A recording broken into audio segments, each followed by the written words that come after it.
조갑제TV 시청자 여러분 안녕하십니까? 저는 조갑제닷컴의 조세별입니다. 오늘 문재인 정부의 마지막 날 아주 특별한 분을 모셨습니다. 다음 달 6월 1일에 지방선거와 함께 교육감 선거가 같이 치러지는데요. 지금 교육이 바꿔야 진정한 정권교체다라고 하시면서 출사표를 던지신 박선영 후보님을 이 자리에 모셨습니다. 안녕하세요. 안녕하세요. 반갑습니다. 네.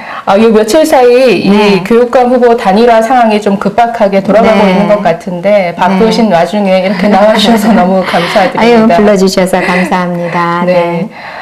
이 6일 지방선거를 이제 앞두고 있는데요. 네. 지방선거가 치러진다라는 것은 사실 다 알고 계신데 지방선거와 함께 교육감 선거도 같이 치러진다라는 사실은 사실 모르는 분들이 너무 많으시더라고요. 맞아요. 교육감 선거 시작한 지가 지금 10년 좀 넘었거든요. 네네.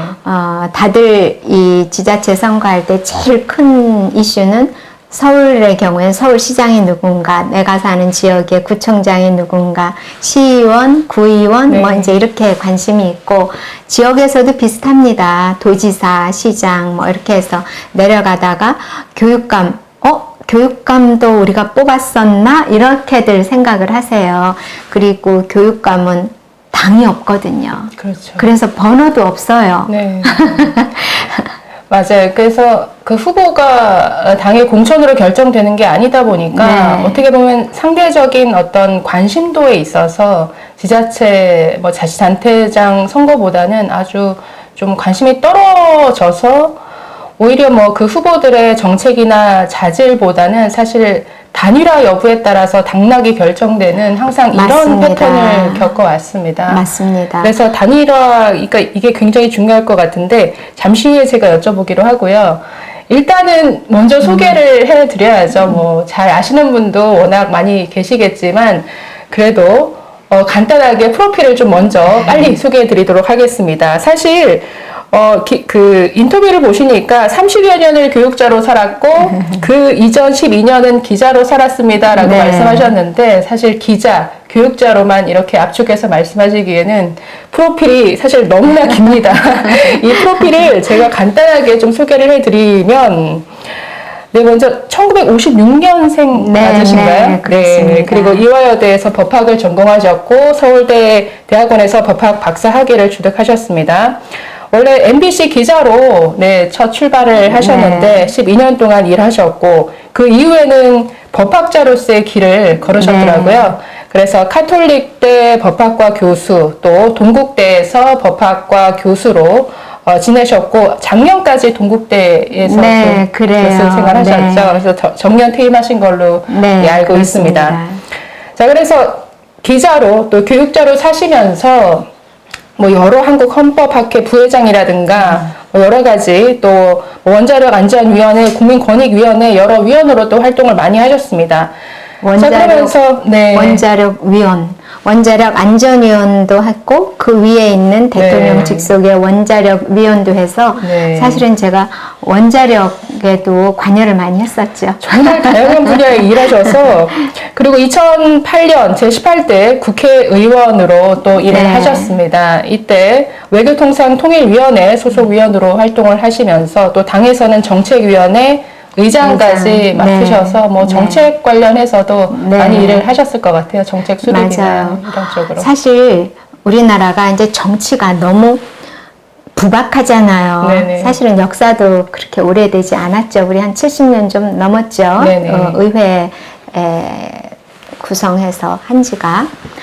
그러다 보니까 정당 활동이 그냥 국민들 눈에 좀 찌푸려지거나 아니면 좀 이상하거나 그러니까 많이 이상하죠. 요즘. 많이 이상하거나 아니면 그 뒤에 흑막이 조금씩 드러날 때 그런 것들이 막 극대화돼서 언론에 나오다 보니까 우리는 정치가 강해 이렇게 막 포말만 보게 되는데 정당의 생명은 정책입니다. 정책이 어떻게 나뉘느냐에 따라서 그 정당의 정체성이 드러나는 거거든요. 색깔도 드러나고 그다음에 정강 정책을 녹여내야 되는데 우리나라는 정강 정책은 다른 데가 있고 그때그때 뭐 해열제 먹는 식의 정책들을 네. 막 급조해서 내놓잖아요. 저는 그게 너무 안타까웠어요. 네. 제가 교수도 헌법 교수를 했기 때문에 네.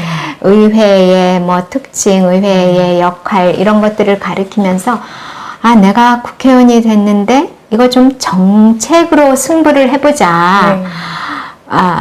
정책을 내세웠을 때 다른 당도 설득할 수 있거든요. 네. 근데 국민이나 언론이 정책에 관심이 없더라고요. 근데 그게 교육감도 똑같아요. 네. 교육감도 단일화 왜 안 해? 하는 말씀은 누구나 하시는데 네 정책이 뭐야? 왜 그 정책이 필요해? 그러면 저 사람이 내놓는 그 정책하고는 어떻게 달라?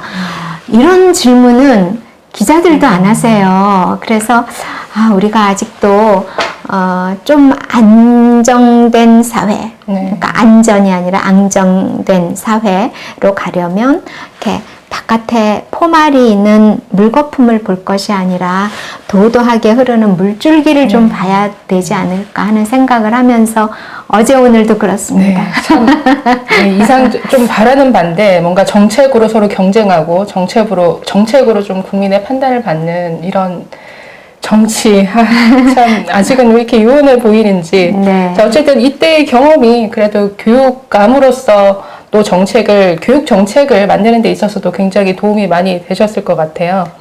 그때 네. 뭐 법안도 많이 냈으니까요. 네. 당연히 정책을 가지고 하려면 기존의 법의 문제가 드러나고요. 이걸 어떻게 바꿔야 하는지가 보이기 때문에 네. 법안도 많이 냈었죠. 교육 법안도 많이 냈고요. 네. 네, 그래서 이렇게 국회의원으로 또 활동을 하셨고, 네, 최근에는 사실은 제가 제일 기억에 남는 것은 최근에 물망초 재단 이사장님 그리고 물망초 학교를 또 운영하시면서 네.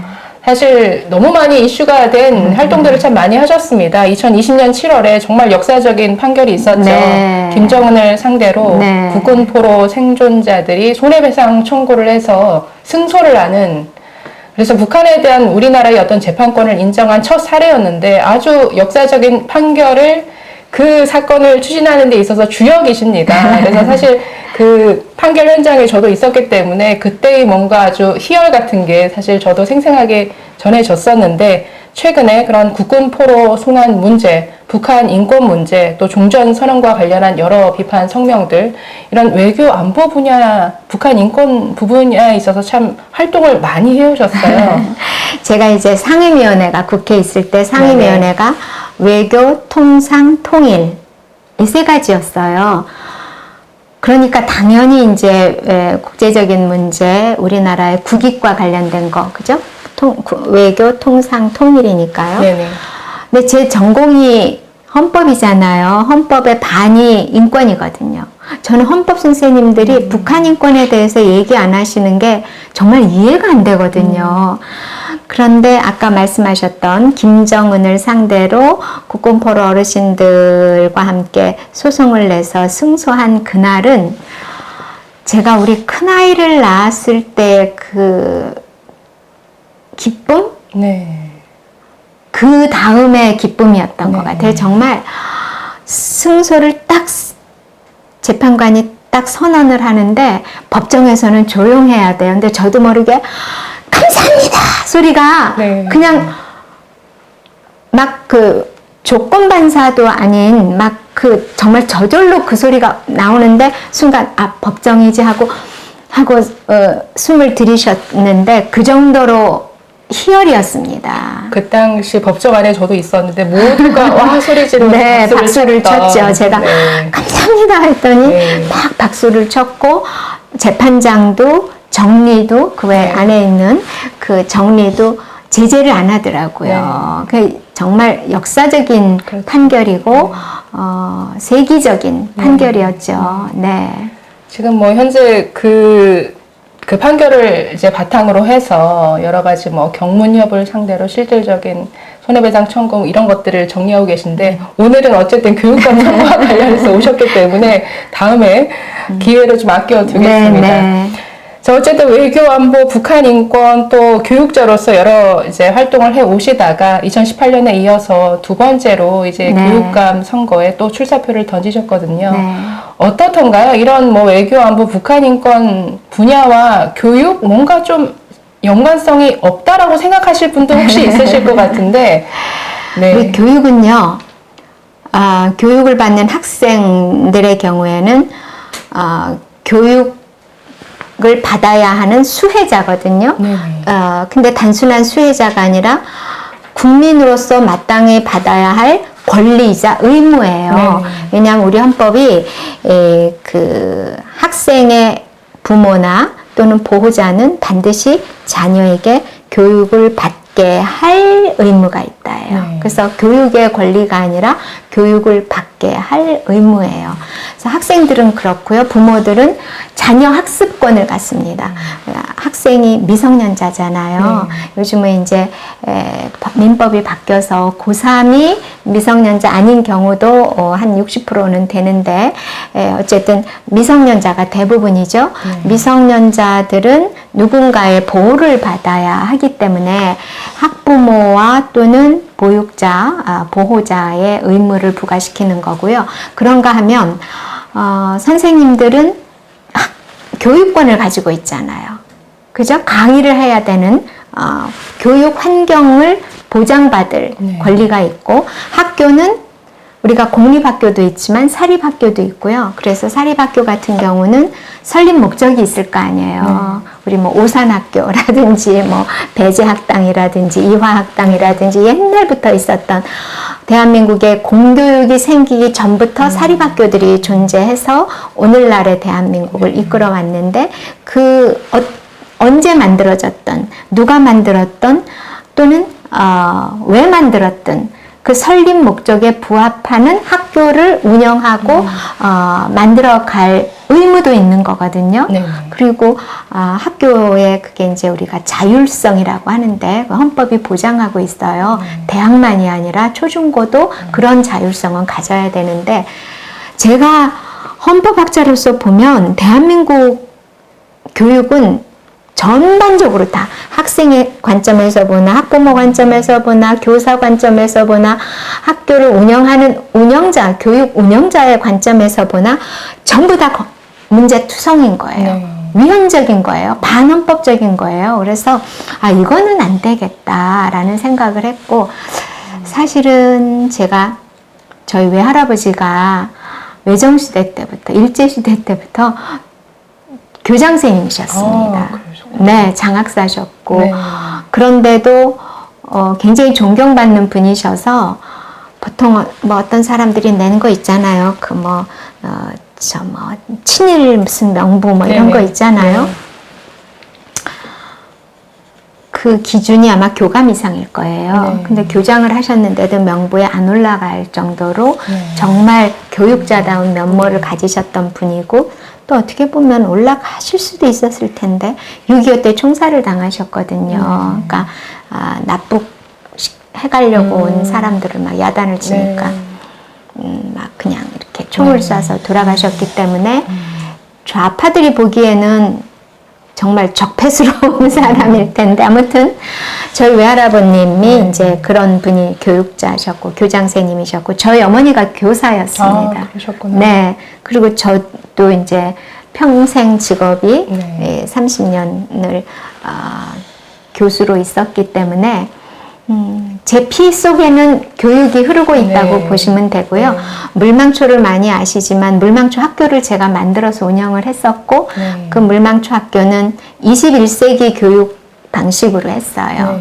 맞춤형 교육을 아마 우리나라에선 처음 시도했을 거예요. 맞춤형 교육. 그 다음에 우리는 그 용어도 없는데요. 감성 결핍이라고 들어보셨어요? 감성 결핍. 이게요, 아마 우리나라도 2, 3년 후면 이 용어가 언론에 많이 올라올 거예요. 코로나를 지나면서 모든 사람들이, 특히 나이가 어릴수록 감성이 결핍이 돼요. 말하자면 학교를 못 가잖아요. 학생들은. 서로 주고받는 게 없다고. 네, 맞습니다. 그래서 감성이 이게 혼자의 감성이 아니라 타인과의 관계에서 감성이 그렇죠. 형성되고 발전하거든요. 그런 게 그게 전혀 없으니까. 없어요. 네. 그리고 학교는 단순히 가나다라를 배우는 곳이 아니라 사회성도 배우고, 그렇죠. 네, 그 인간으로서 갖추어야 할 기본 윤리를 사실은 배우거든요. 예컨대 싸우면서 네, 뛰밀지 않는다. 화해하면서. 화해는 어떻게 해야 한다. 뭐 이런 것들을 실제로 부딪히면서 그렇죠. 배우는데 한 2년을 거의 학교 안 갔잖아요. 네네. 그래서 감정이 아니라 감성이 결핍된 아이들이 너무 많다. 이게 저는 탈북 어린이들을 이제 기르면서 네. 아, 이게 트라우마라는 것이 어떤 것인지 이거를 너무 잘 알게 됐고 네. 그 트라우마를 치료하지 않으면 가나다라가 안 들어가요. 네. 그리고 들어가도 가나다라의 제대로 된 목적으로 작용하지 않아요.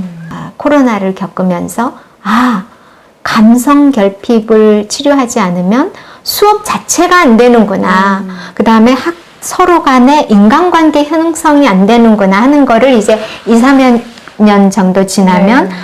우리나라만이 아니라, 근데 우리나라가 더 심하죠. 다른 나라들은 초등학교를 가장 늦게 문을 닫았어요.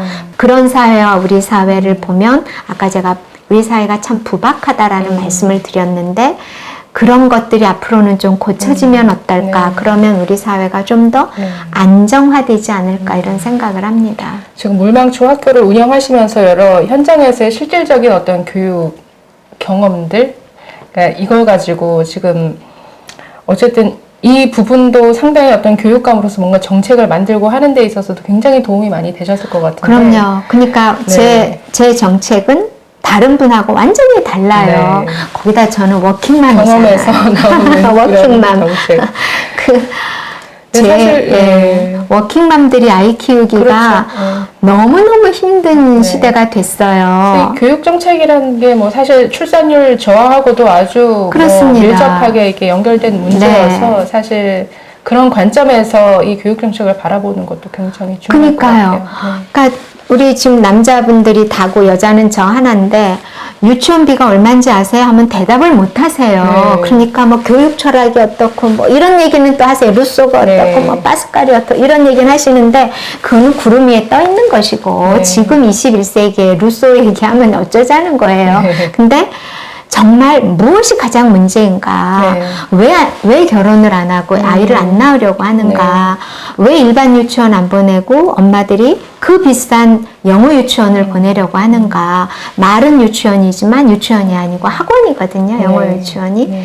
그런데 영어 유치원은 한 달에 수백만 원이에요.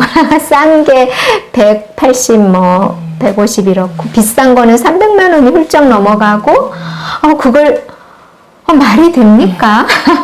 그런 문제를 풀어주지 않으면 혼인율 낮아지는 건 막을 수 네. 없고 결혼을 해도 교육 양육비 때문에 아이를 안 낳는 거죠. 그러면 결국은 미래학자들이 얘기하는 대로 대한민국은 가장 먼저 지구상에서 소멸될 나라 1호 대한민국 생각하면 오싹한 거죠.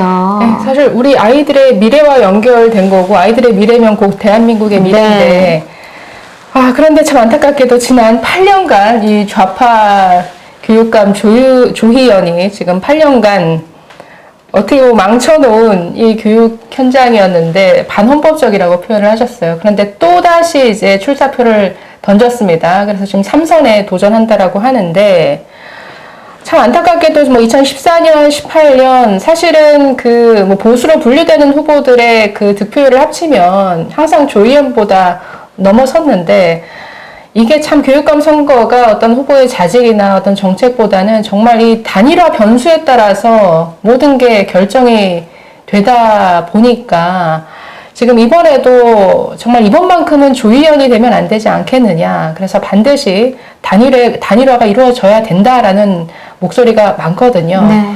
그런데 지금 뭐 며칠 사이에 이 단일화와 관련해서 좀 급박하게 돌아가고 있는 것 같지만 그동안의 단일화 과정이 아주 좀 잡음이 많았던 것으로 알고 네. 있습니다. 지금 네. 그동안 어떻게 진행이 되어 왔고 지금 어떤 상황에 와 있는지 좀 잠시 네. 설명을 해 주시겠어요? 참 가슴 아픈 일이에요. 네. 교육 교육감 뽑는 선거가 가장 공정하고 가장 반듯하고 그래서 우리 시민들께서 서울 시민들께서 또는 국민들께서 역시 교육자들은 달라라는 표상이 되어야 된다고 저는 생각을 하는데 그 교추협이라는 데서 제일 먼저 단일화를 하겠다고 앞서서 이제 하셨어요. 근데 뭐 제가 구차하게 뭐 설명은 안 드리겠지만 불법적인, 그러니까 대한민국 국민 뽑는데 중국 사람, 일본 사람, 러시아 사람들이 와서 뽑는 것처럼 네. 서울 사람 아닌 사람들이 대거 들어온 그거를 치유를 안 하고 그냥 했고 지금 교추협이라는 게 이제 없어졌어요, 교육감 지금은. 후보 네, 뭐, 단일화 추진 협의회죠. 네, 길어요. 그거보다 네. 더 길어요. 뭐 수도권 좋은 교육감인가 뭐 네. 이렇게 선출을 하기 위한 이런 추천을 위한 그러니까 건데 후보 단일화를 추진하기 위해서 만들어진 기구라고 봐야겠네요. 기구예요. 네. 그러니까 이게 뭐 어떤 기구가 있는 게 아니라 여러 단체들이 모여서 그래서, 우리가 네. 단일화를 해보자 이러는데 제가 2018년도에 나올 때는 사실은 막 어르신들이 등을 떠밀어서 제가 갑자기 나오게 됐어요. 네네. 이번에는 제가 제 발로 나왔거든요. 네네. 제 발로 왜 그렇게 4년 전하고 다르냐. 제가 뛰어보니까 교육감 선거 이렇게 하면 안 된다라는 생각이 들더라고요. 네. 그래서 이번에는 좀 내가 좀 반듯하게 한번 해보자 하고 나왔는데 단일화를 할 테니까 나오세요. 그러면 사실 후보들은요 영원한 을입니다. 유권자한테도 을이지만 시민사회 단체들이 모여서 내가 단일화 할 테니까 나와. 그러면 안 나갈 수가 없어요. 18년도에도 그랬어요. 그때 사실 단일화 2번 했습니다. 네. 그러니까 그때는요 보수가 괴멸을 했다고 할 정도로 그렇죠. 탄핵 직후였죠. 탄핵 직후인데다가 이 정권 이 정권 초반이고 기억하시는지 모르겠어요. 그때 6.13 지선이었는데 6월 12일 날 그렇죠. 트럼프하고 김정은하고 싱가포르. 싱가포르 회담한다고 막 한 달 전부터 이 정권이 막 북을 쳐대면서 매일 그게 신문과 방송의 탑입니다. 몇 페이지씩 어디서 할까 어디서 만날까 뭐 그 온갖 뭐 매일매일 쏟아지는 그 기획을 하는 거 아닙니까 청와대가.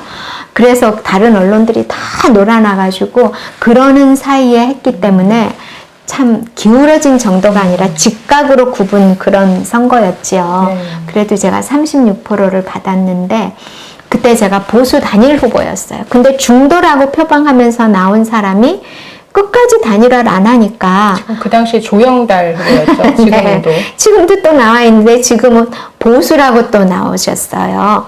근데 아무튼 그분이 나오시는 바람에 제가 36%, 조영달 후보가 17%, 조희연 후보가 46%뭐 이제 뒤에 소수점을 빼면 아마 그렇게 될 거예요. 그러니까 저보다 10%를 더 받았는데 조희연 후보가 조영달 후보가 17% 가져가 버리니까 당연히 떨어지죠. 그래서 단일화에 대한 열망, 필요성 이건 제가 누구보다 높겠죠. 제가 피눈물을 흘렸으니까 그리고 빚을 져야 했으니까 현실적으로도 고통이 컸고 근데 이번에도 하는데 그 교추협 내에 절차에 너무 문제가 많았다라고 하는 거는 그냥 다른 말이 필요 없습니다.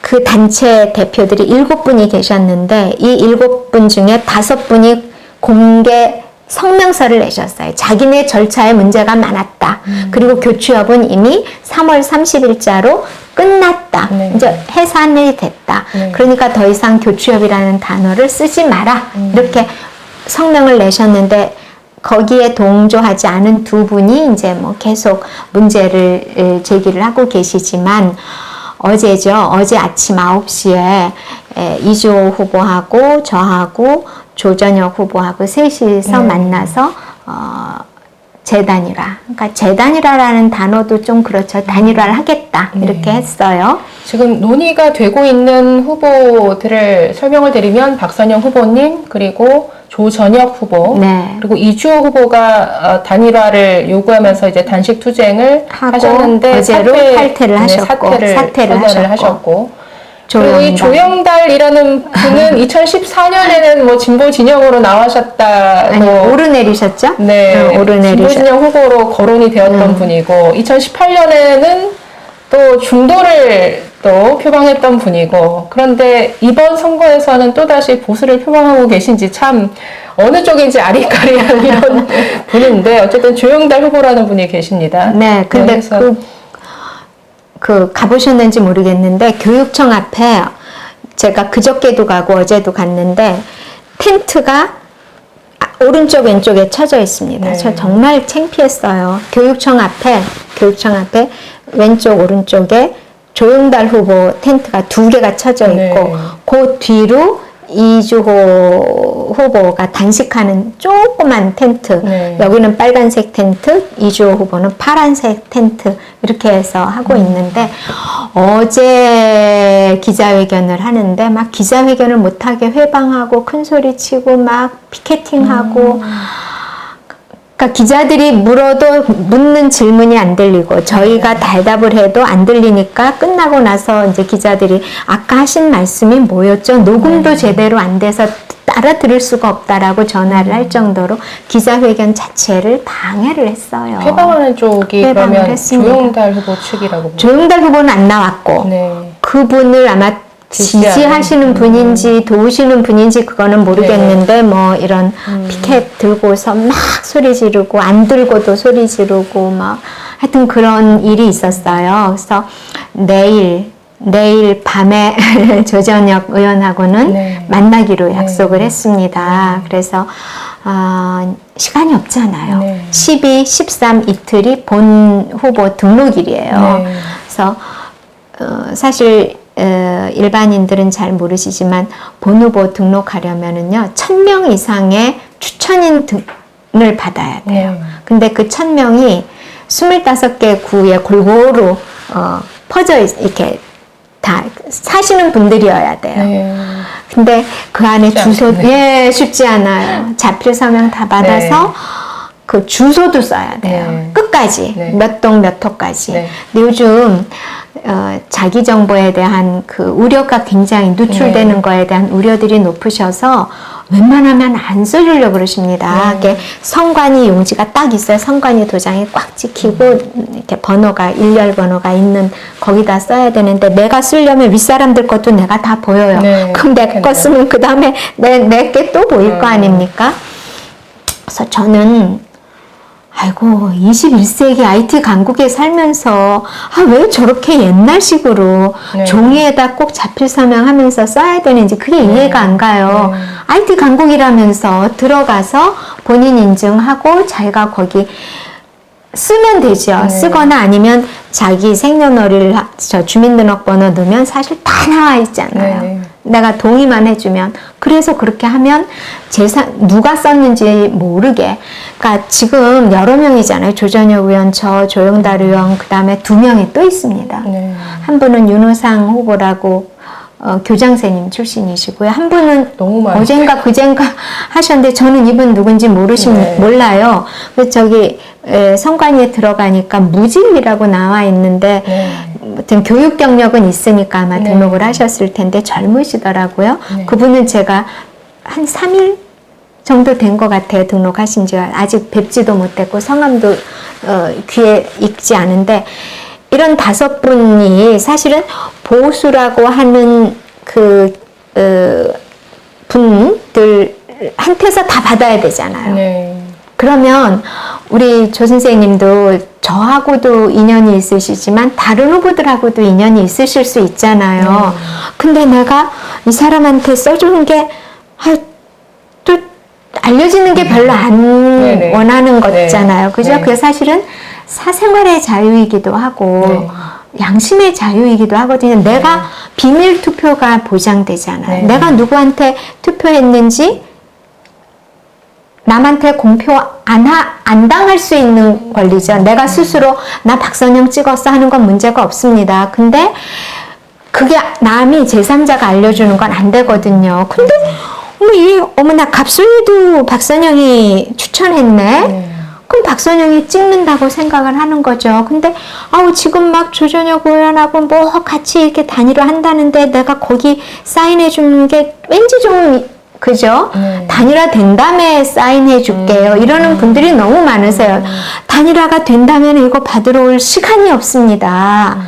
이렇게 말씀을 해드리면 그래요? 이제 이러면서 사인을 해주시는 분들도 간혹 계세요. 보통은 되셔야지요 이렇게 해주시지만 그래서 이게 참 여러 가지로 문제가 많아요.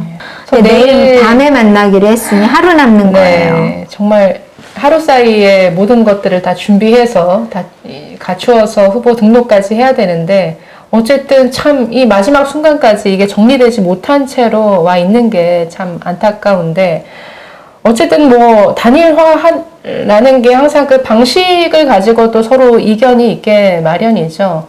사실은 뭐 이게 뭐 당에서 뭐 정할 뭐 당원 투표 같은 게 있는 것도 아니어서 사실은 뭐 여론조사 방식이 뭐 어떻게 보면 제일 적정할 것 같기도 한데 최근 여론조사를 보면 뭐 조선일보에서 며칠 전에 한 여론조사를 보더라도 양자 가상 대결에서는 항상 그 조희연 후보와 뭐 박선영, 조희연, 뭐 조전혁 이런 식으로 양자 가상 대결을 했을 때 그래도 여론조사에서는 항상 가장 1위를 달리시고 계세요. 네, 오늘도 나왔더라고요. 어제도 2개 나오고 오늘도 또 아까 보니까 하나 나왔는데 어쨌든 제가 제일 높죠. 그래서 그 어르신들이 뭐 이렇게 쓰신 글들 요새 뭐 돌아다니던데 거기에도 보면 뭐 1, 2위를 서로 다투는 것도 아니고 그냥 계속 1위는 박선영인데 지금 여론조사 하려고 하면 엉터리로 하려면 2, 3일이면 할 수 있어요. 근데 그렇게 할 수는 없는 거 아닙니까? 그래서 공신력 있는 언론사를 끼고 해야 돼요. 후보자 여론조사는 그냥 사적으로 못합니다. 그렇죠. 언론사를 끼고 해야 돼요. 그러면 정말 신뢰를 주는 언론사, 그 다음에 여론조사 기관도 한 70개쯤 돼요. 전국에. 그 중에서 역사가 깊고 신뢰를 받는 여론조사 기관이 몇 개 안 되거든요.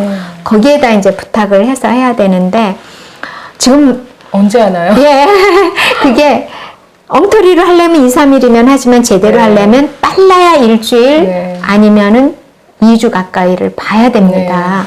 불가능해요. 너무 물리적으로 시간이 없습니다. 그래서 제가 4월 안에는 끝내줘야 합니다. 그래야 모두가 승복할 수도 있고 준비를 할 수 있습니다. 라고 했는데 이제 이미 그거는 다 물 건너갔고 남은 시간은 뭐 이틀이라고 해도 과언이 아닌데 제가 볼 때는 새로운 여론조사를 하는 거는 물리적으로 불가능할 것 같아요. 나와 있는 여론조사로만 한다라고 하면은 사실 답이 정해져 있는 결과라서 참 받아들일지 이 부분도 의문이긴 한데 어쨌든 정답너라 그러더라고요. 요새 사람들이 저한테 정답너, 정답은 너야. 정답너. 그러게요. 상대 후보가 좀 인정해주면 좋겠는데 그렇게 해서 좀 내일 좋은 소식이 들렸으면 하는 바람입니다.